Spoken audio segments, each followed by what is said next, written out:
sehat. Salam, mari kita tunjukkan kepada Nabi Muhammad SAW. Dan kebetulan ini juga bulan Maulud, semoga kita nanti mendapatkan syafaatnya dari dunia sampai akhir tahun nanti. Teman-teman semua yang saya tanyakan, saya panggil teman semua karena panjang merupakan suatu komunitas, satu dinas pergi tentunya kita selalu bekerja bersama untuk dinas kita dan yang lain. Jadi pada pagi hari ini tadi disampaikan Pak Gubernur, sambungan di pada tanggal sini, jadi ada bintang implementasi perundang-undangnya yang nanti akan diisi oleh saya sendiri nanti tentang SOTK yang baru dibagi entah kapan, tapi ini pergubnya sudah ada. Nanti akan sedikit saya sampaikan pada teman-teman semua, biar nanti kalau ada pertanyaan untuk ini bersopo kita bisa jawab selaku staf.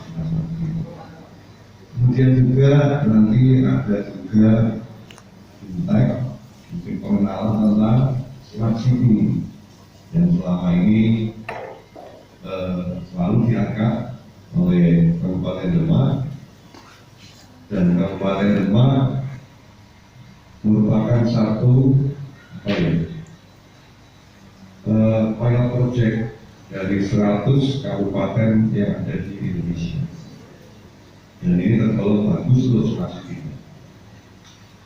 Silakan nanti diisi oleh Bu Ida atau Mas Harso apa yang panjenengan tanyakan, saya silakan untuk diisi. Kemudian yang lain disampaikan Pak Budi, antaranya ini keren. Orang Kopo, saya yakin mesti harus belum tahu ini juga yakin, ya. Kan mungkin kalau si go ke kendaraan banyak kafe, jauh kantor, biar nggak kesasar. Nah, jadi mohon maaf untuk sekarang ini. Untuk kegiatan hari ini, Dinas Pertanian mengadakan satu bintang tentang perundang-undangan. Ada dua yang kita sampaikan. Yang pertama ini Pergub 65 tentang SOTK yang baru di Dinas Pertanian, biar teman-teman sejak dari awal tahu akan adanya perubahan di Dinas Pertanian. Satu hal itu. Kemudian yang kedua nanti akan diisi oleh Bu Kepala Dinas Kominfo dan teman-temannya tentang apa? Tentang Smart City. Jadi dengan adanya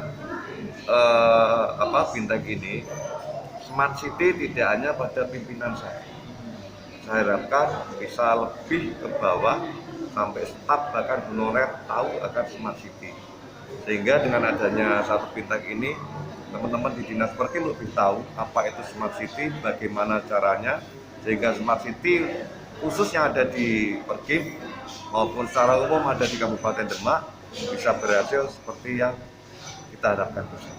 Mungkin itu. Kalau ukur untuk mencapai tahapan menuju Smart City-nya gimana? Yang saya ukur di sini untuk Smart City, yang paling penting kita di Dinas Perkim adalah lebih banyak bergerak di bidang sosial. Harapan saya pelayanan kepada masyarakat tidak akan semakin sulit tapi semakin mudah. Itu saja satu hal. Contoh tentang pelayanan RTLH. Nah, itu juga akan semakin mudah. Kemudian tentang pelayanan sanitasi untuk jamban dan lain-lain, itu tidak usah ribet-ribet. Masyarakat ke kantor atau kemana, kita yang melayani, yang datang langsung ke sana untuk memverifikasi, untuk membantu pada masyarakat. Smart City-nya bisa diakses oleh masyarakat ya? Smart City-nya bisa. Untuk yang IT-nya kita ada e-Ruqyah itu nanti, yang merupakan satu bentuk IT yang ada di kita untuk sekaligus untuk pendataan RTLH. Jadi mohon maaf selama ini ada banyak data yang nanti akan dibuat satu rancangan aksi perubahan oleh teman saya dari bidang perumahan, sehingga nanti ada single data untuk RTLH.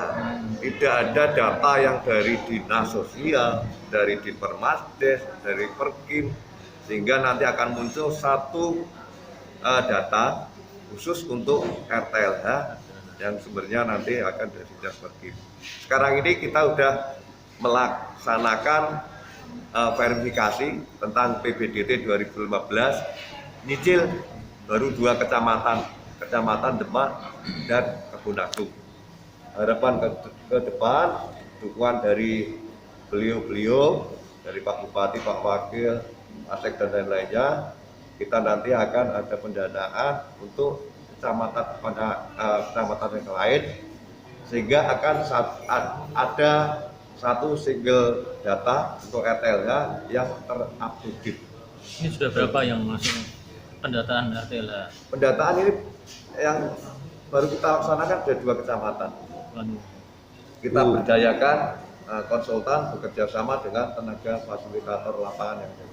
Bu Indah, mungkin dari Dinas Kominfo dukungan yang akan diberikan terhadap program Smart City ini gimana? Ya, jadi program Smart City itu bukan program yang bisa kita selesaikan dalam waktu setahun 2 tahun, dalam jangka pendek itu tidak. Jadi program Smart City ini tentu menyeluruh di semua sektor dan sesuai dengan Master Plan Smart City yang sudah kita susun di tahun 2019 lalu.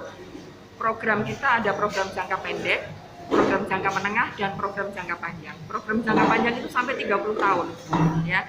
Jadi ini adalah masih pada jangka tahap menengah. Yang jangka pendek sudah kita lakukan 7 bulan, berakhir di bulan Februari, dan seluruh rencananya bisa terlaksana hingga 95%. Kemudian yang jangka menengah ini baru terlaksana sekitar 40%, kemudian ada refocusing, sehingga ini agak tertatih-tatih, tetapi kita akan lakukan evaluasi lagi dan perbaikan lagi. Jadi sekali lagi bahwa kita ingin mewujudkan Smart City sesuai dengan misi Bupati dan Wakil Bupati adalah tercapai di tahun 2020-2021. Kita masih punya waktu sedikit lagi, namun tentu ini masih jangka pendek, jangka menengah. Berikutnya mudah-mudahan untuk periode Bupati yang akan datang, program Smart City ini akan terus mendapatkan respon yang baik dan didukung, karena Smart City ini adalah memberikan pelayanan kepada masyarakat agar masyarakat bisa mendapatkan pelayanan secara mudah, murah, cepat, efisien, dan efektif. Itu yang akan kita wujudkan. Apa saja pilarnya Smart City itu ada 6. Jadi ada Smart Governance, itu bagaimana kita menyiapkan seluruh pelayanan kepada masyarakat agar masyarakat lebih mudah, cepat, murah. Seperti tadi ada e-Rupiah, tadi aplikasi-aplikasi yang kita siapkan. Kita juga sedang membangun aplikasi Jogo Santri, kemudian Wali Warga. Masih ada 3 lagi yang akan kita buat di tahun 2021. Ini karena berbasis IT, Ya. Dimungkinkan juga kan ada oknum atau pihak tertentu yang menyalahgunakan. Berarti ini Kominfo Demak sudah menyiapkan aplikasi pengaman atau misalkan memisah-misah dari beberapa sektor gimana? Ya, jadi memang IT tidak lepas dari adanya kriminalitas IT. Jadi kita sedang mempersiapkan namanya keamanan informasi, cyber ya. Kita siapkan, kita sedang menyusun sebuah sistem keamanan informasi yang akan kita laksanakan di tahun ini, sehingga untuk informasi-informasi dan data di Kabupaten Demak mudah-mudahan dengan adanya itu kita bisa lindungi. Ya, terima kasih. Terima kasih. Tambah sedikit ya.